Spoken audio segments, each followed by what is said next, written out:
Друзья, всем огромный привет, меня зовут Фил, это канал Честный Блог. Это китайский автопром Chery Exeed LX. А знаете, чем интересны китайские машины? Тем, что они опциями нафаршированы по полной программе и при этом стоят гораздо дешевле, чем европейцы. Ну, в общем, что там говорить про европейцев? Да, у нас сейчас очень сложная ситуация с европейским автопромом. Вот эта машина стоит 3 миллиона рублей. За эти деньги мы получаем, во-первых, прикольно выглядящий внедорожник. Правда, он переднеприводный, он бывает только переднеприводным. Но он выглядит интересно, современно. Это, знаете, не те китайцы, которые выпускались, как мне кажется, 5-10 лет назад, у которых была такая смесь BMW, Audi и всего остального, склеенная воедино. Кстати, друзья, в комментариях мы обычно пишем, кто чем пользовался. Если здесь люди, было бы круто, если бы они были, которые уже пользовались китайцами. Если у вас было уже общение с китайскими машинами, напишите, пожалуйста, в комментариях, что это была за машина, какого года она была выпущена и, самое главное, конечно же, ваш опыт использования. Понравилось, не понравилось, какие у них есть болячки.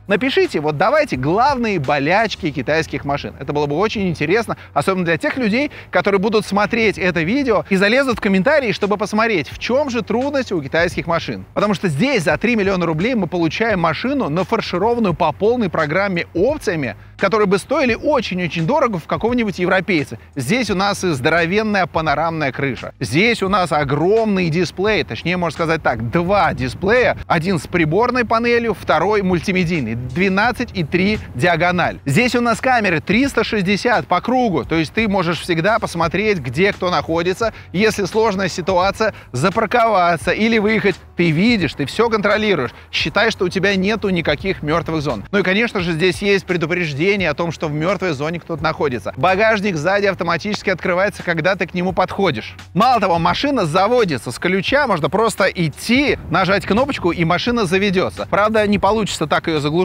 но все равно заведется, это уже хорошо. Да и в принципе, когда ты подходишь к машине, она открывается, она тебя приветствует. Здесь же такие динамические поворотники, которые модные среди европейских автомобилей. А когда ты от машины отходишь, она выключается и закрывается. Плюс огромное количество разных настроек, типа освещение салона, как долго будет светить приветственный свет и так далее. В общем, сейчас эта машина стоит 3 миллиона с копеечкой. То повышение цен, которое было, оно уже произошло, и, скорее всего, пока в ближайшее время ничего кардинального не предвидится. И в итоге мы имеем вот такого 1,5-литрового китайца на 149 лошадиных сил, достаточно резвого и борзого, по городу можно погонять. Но единственное, что эта резвость, она, знаете, где-то в районе 60-80 километров, потому что вообще-то до сотни он разгоняется за 10,5 секунд. Это много, но отклик педаль газа прикольный, и поэтому в этом промежутке 20, 60, 80 километров он достаточно резвый. Так что я бы не сказал, что он разгоняется за 10 секунд, хотя цифры говорят именно это. В общем, я 2 недели покатался на этой машинке, давайте я вам расскажу свои ощущения.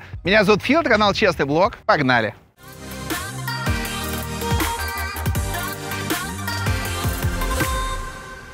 И первое, наверное, что я хочу вам сказать, чтобы у вас не было ощущения, что это платный, проплаченный обзор, я вам скажу, что помимо Chery в России можно приобретать Geely, можно приобретать Havail, наверняка есть еще какие-то бренды. И в целом, конечно же, в проплаченном Chery ролике я не мог бы вам посоветовать другие бренды, но это очевидно, да? Так что это просто исключительно мой опыт использования и мои ощущения по поводу китайских машин. Почему интересуемся китайскими машинами? Ну, потому что, во-первых, это так или иначе близлежащее будущее на территории Российской Федерации, потому что они стали выглядеть прикольно. То есть, если раньше, как я уже сказал, китайские машины были похожи на все, что было выпущено вокруг, Мерседесами, BMW, Audi, и в целом были такими франкенштейнами, склеенными из разных дизайнерских идей, то теперь я бы сказал, что китайские машины выглядят просто как китайские машины. То есть я могу сказать, что глядя на автомобиль, я уже могу предположить, что это Havail там или Chery, или еще какая-нибудь тачка. То есть у них есть такие некие фамильные черты. И это прикольно. И что самое прикольное, дизайн-то интересный. То есть люди, во-первых, смотрят на эти машины. Они, во-первых, не понимают, что это за автомобиль, поэтому им интересно посмотреть, прикинуть. Ага, это Chery, ага, LX. Некоторые подходят, спрашивают, ну как тебе машины и так далее. В общем, это прикольный опыт взаимодействия с китайским автопромом. Ну а так как я блогер, техноканал, я имею возможность протестировать. Я 2 недели на ней катался. Найти в лес там и на дачу, и то, и все. Ну, слава богу, я в болото не залезал. Все-таки здесь переднеприводная машина, и ни в коем случае не стоит на ней куда-то заезжать. Что мне особенно нравится в дизайне этой машины, это, знаете, такой спортивный настрой. Прикольно. Спереди у нас есть такая светодиодная полоса. Когда ты видишь вот такую машину в зеркало заднего вида, ты даже не понимаешь, что это за машина. То ли это какая-то девятка наколхозенная, но оказывается, это благородный китаец. Сзади у нас тоже тоже такая же длинная светодиодная линия красного цвета, очень напоминающая либо Kia,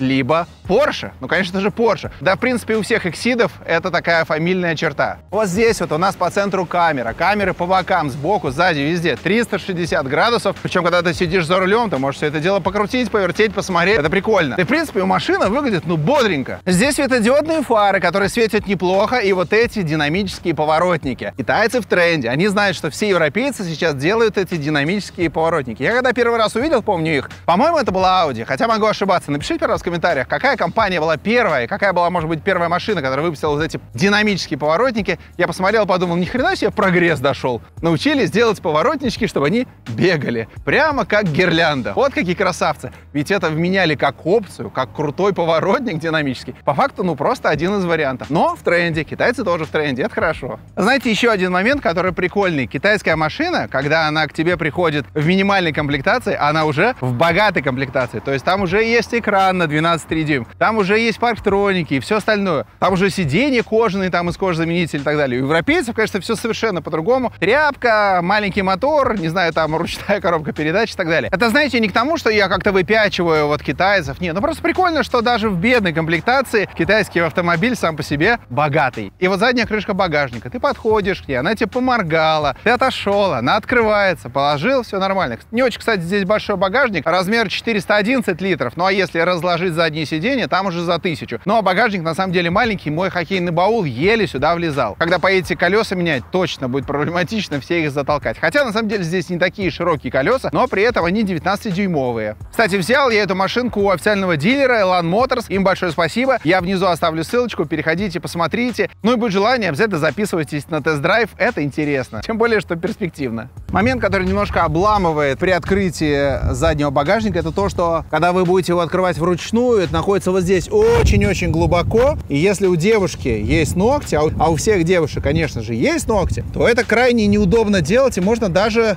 ногти-то и сломать. И еще один момент, на который я обратил бы ваше внимание, это вот эта кнопочка, которая в темноте не подсвечивается. И когда у тебя здесь темно, ты пытаешься закрыть багажник, и вот так вот пытаешься попасть, и в итоге не попадаешь. Ну, точнее так, с трудом попадаешь. Ну и, конечно же, все охают и ахают, когда оказываются вот в этом салоне, потому что, ну, он не выглядит на 3 миллиона, а когда у нас еще не было повышения цен, 2 миллиона. То есть здоровенный экран, тот, про который он говорил, 12,3 дюйма. Хочешь, включи здесь трехмерную модель машины, смотри, что вокруг находится и так далее. Здесь все достаточно лаконично. Кожа-заменитель и дерево-заменитель. То есть здесь, насколько я помню, у нас не дерево, а дерево-заменитель. Но в целом, вот я могу сказать, мне вот как бы в целом без разницы, что тут дерево, что дерево-заменитель. Мне как бы из него растапливать огонь не нужно. Поэтому выглядит прикольно, дорого-богато. Не прям как бы лакшери. Лакшери прямо было в VX, а здесь просто дорого-богато. Но прикольно, мне нравится. Перфорированная кожа, такие ковши сиденья. Чувствуется, что над дизайном работали. Мне, правда, не очень нравится посадка, потому что она достаточно высокая, я практически упираюсь головой в потолок.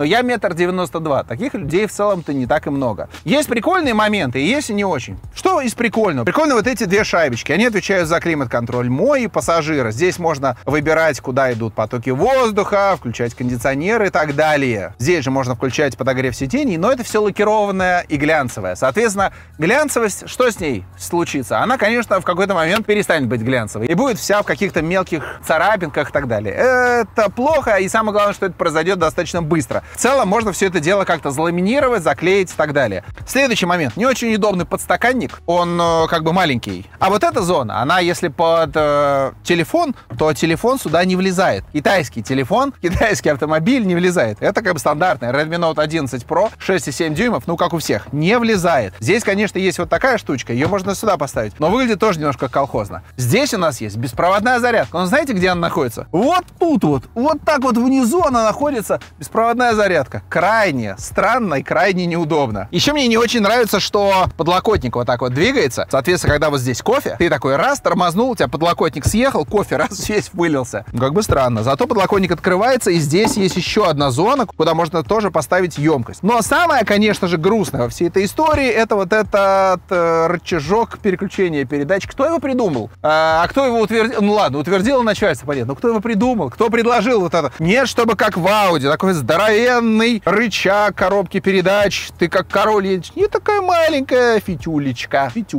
В общем, как-то так. Но в целом прикольно. Еще один момент, который меня немножко раздражает, это то, как устроена аудиосистема. Точнее, вот что. Во-первых, она звучит, ну так, достаточно средненько. Это первый момент. Второй момент. Если ты, когда уходил, оставил громкость достаточно большую, то когда ты потом открываешь машину, она на этой же громкости начинает орать. И обычно это прямо ор. Но самое грустное, знаете что? Что здесь нету никакого простого выключения громкости. Здесь есть кнопочка, в принципе, просто выключение медиасистемы. Она находится вот здесь. Но не всегда хочется выключать. Хочется взять крутилочку и покрутить. А нету здесь такой крутилочки. И еще мне не очень нравится, что когда вот тут ты включаешь подсветку, сзади подсветка не включается. То есть тебе надо как туда отдельно лезть и включать. Но в целом прикольно. Прострочка, знаете, вот какие-то такие элементы, медный цвет. Прикольно, мне нравится. Я думаю, что, ну, как бы, когда садишься, это впечатляет. Что касается места сзади, то в целом для меня, человека 1,92 м ростом, что важно? Важно, что у меня сейчас отодвинуто настолько, насколько мне нужно. И важно, что здесь у нас кожа, а не пластмасса. То есть я коленями-то упираюсь, но колени немножко продавливаются сюда, потому что здесь у нас кожа. И что еще прикольно, посадка пониже, чем спереди. И поэтому у меня здесь даже больше места для головы, чем когда я сижу за рулем. Но в целом, конечно, для меня немножко тесновато, честно могу сказать. Сзади, кстати, у нас есть USB-разъемы, 2 зарядочки. Раздельного климата у меня здесь нету. Эта комплектация называется Prestige. В целом сидеть нормально, но ноги уже все прилипли к переднему сиденью. Ну что, друзья, знаете, что происходит в самую первую очередь, когда вы садитесь за руль вот этого Exceed LX? Это то, что ты не можешь тронуться, потому что здесь стоит ручной тормоз, пока ты не пристегнешься. Забота. Еще, знаете, прикольный момент, что машина прогревается, понятное дело, и она об этом пишется, типа двигатель прогревается. А когда двигатель прогрелся, она пишет, двигатель прогрелся. Я не встречал подобного в каких-то других автомобилях.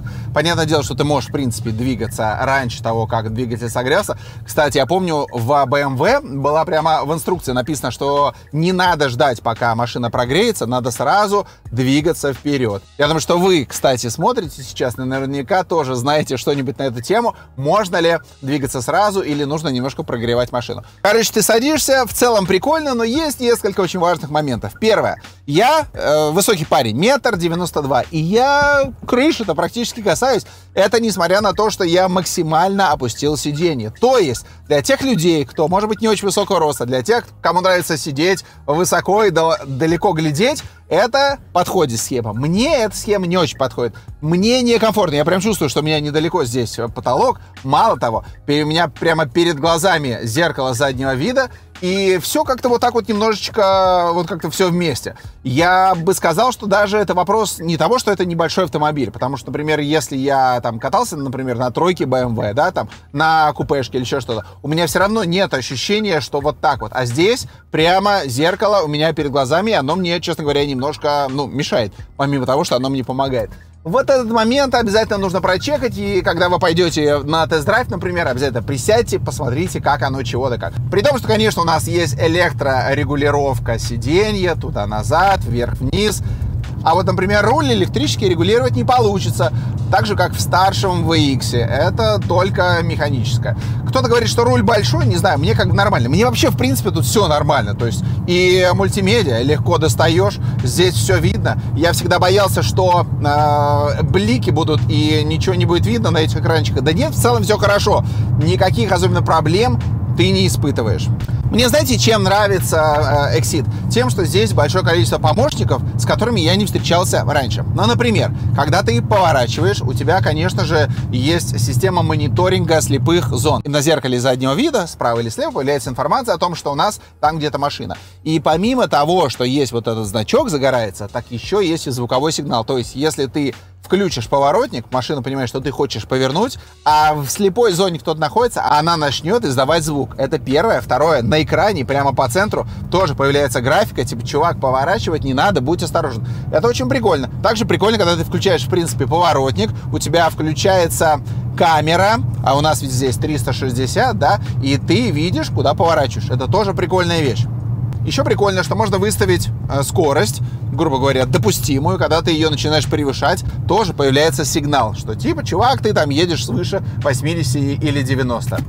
И еще один прикольный момент — это то, что когда у тебя заканчивается топливо, тебе машина постоянно об этом напоминает. Не то, что один раз появилась информация о том, что, ну, чувак, типа, у тебя осталось 80 километров, там, 70, 60, нет. Она постоянно тебе об этом напоминает звуком. То есть ты едешь, у тебя заканчивается топливо, и там, грубо говоря, через каждые, там, 3-4 километра тебе об этом напоминают. Чувак, заправься, заправься, заправься. Это здорово. Я всегда, грубо говоря, знаете, недоумевал, потому что тебе пишут на приборной панели, что, ну, вот у тебя осталось 30 километров. И все, ты дальше спокойно едешь и обсыхаешь, потому что, ну, предположим, ты забыл. И за это Chery тоже большое спасибо. Здесь, конечно же, есть моменты, которые стоит, безусловно, дорабатывать. Это, ну, например, Bluetooth. Bluetooth идет с задержкой, поэтому, когда ты с человеком общаешься, то ты ему сказал фразу, проходит какое-то время, он тебе в ответ фразу, потом проходит какое-то время, то есть вы общаетесь с задержкой. Честно говоря, это немножко напрягает, причем напрягает не только тебя, но и его, потому что он сказал что-то, а в ответ ничего не получает. И он такой начинает тебя переспрашивать, а ты в этот момент только начинаешь ему отвечать. Короче, получается такая дурацкая ситуация.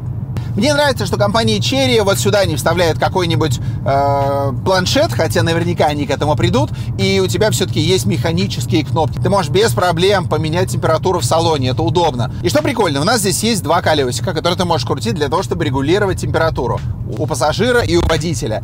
И вот ты можешь накрутить у себя, и можешь накрутить у пассажира, и у вас будут здесь разные показатели. Причем прикольная анимация и так далее. Но если включить режим синхронизации, то есть когда у вас одна температура и там, то на второй колоночке появляется время. То есть тебе уже, грубо говоря, не нужна там информация о температуре, поэтому там появляется время. Это такая прикольная небольшая находочка, которая здесь есть.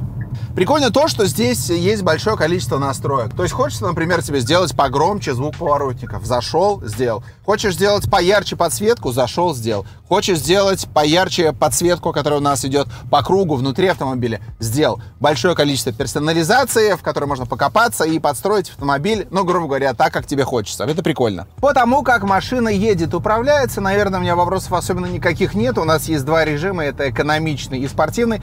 Спортивный такой чуть более резкий, я бы сказал, может быть, порой излишнее. А экономичный, он такой нормальный режим. По подвеске вот есть важный момент. Вот я сейчас переезжаю трамвайные пути, и вот в целом подвеска окей. Тоже, наверное, вопросов особенно никаких нету, но все-таки, когда ты переезжаешь какие-то вот такие вещи типа трамвайных путей, чувствуется какая-то жесткость. То есть в целом вопросов никаких нету, мягко, комфортно, все хорошо, ну, как мягко, нормально, да, но при этом, когда ты переезжаешь вот такие вещи, возникает какое-то ощущение, что излишне какая-то жесткость появляется. Но есть, знаете, у меня вопрос по расходу топлива, потому что оно, не сказать, что как бы маленькое, то есть у нас мотор-то небольшой, а топливо жрет нормально. Вот у меня написано средний расход 11,5, 11,6 литров. Это с учетом того, что у меня есть перемещение как по городу, так и вне города, да, там трассы и все остальное.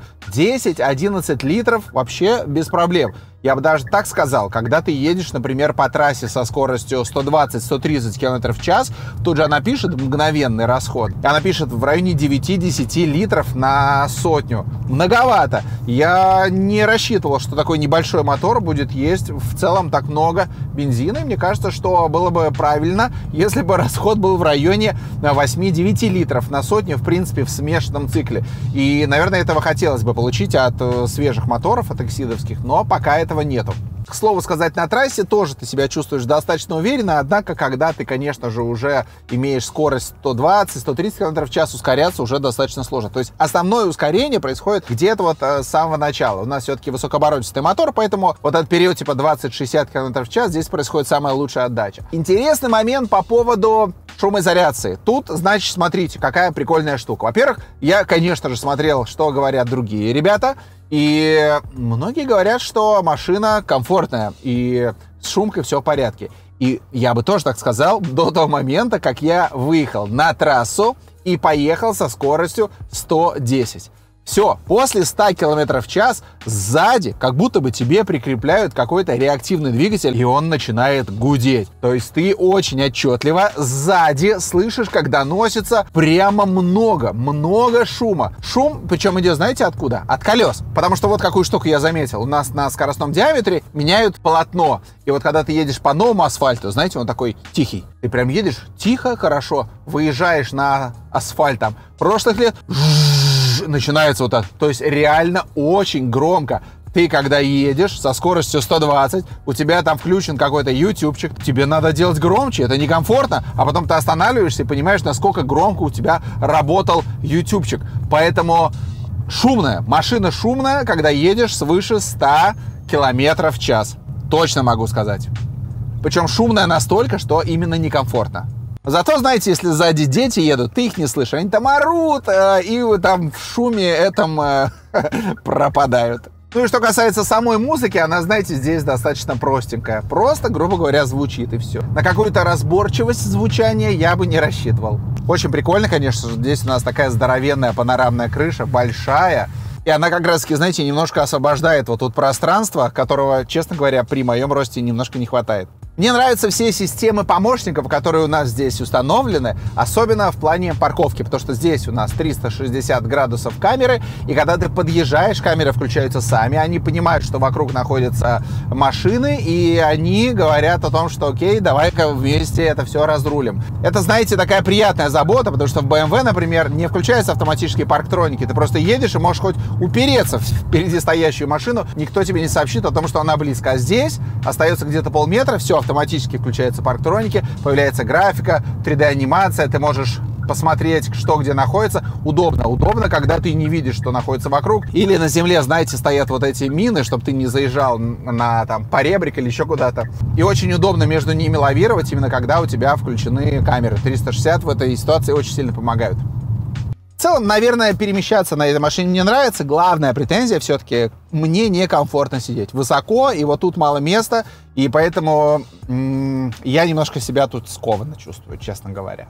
Ну и хотелось бы расход поменьше. У нас все-таки сейчас, знаете, ситуация не очень простая, режим экономии надо включать, поэтому, конечно же, тратить бензина хотелось бы поменьше. Собственно, это все, что я хотел рассказать вам о автомобиле Chery Exeed LX или просто Exeed LX. Я очень надеюсь, что это видео оказалось для вас полезным. Ставьте лайк, подписывайтесь на канал. Я решил все-таки, знаете, погрузиться в мир китайских машин, и, возможно, что после Chery я еще попробую что-нибудь, какой-нибудь там Havail или Geely, не знаю. Все-таки они такие достаточно симпатичные получаются. Так что ждите на моем канале Честный Блог новые обзоры новых машин. Но, наверное, следующей машиной будет полноприводный Chery Tiggo 8 Pro. Он называется версия Max. На Россию вышла совсем недавно. Будет интересно ее протестировать. На этом все. Берегите себя и своих близких. Всем счастливо и хорошего пути. Пока.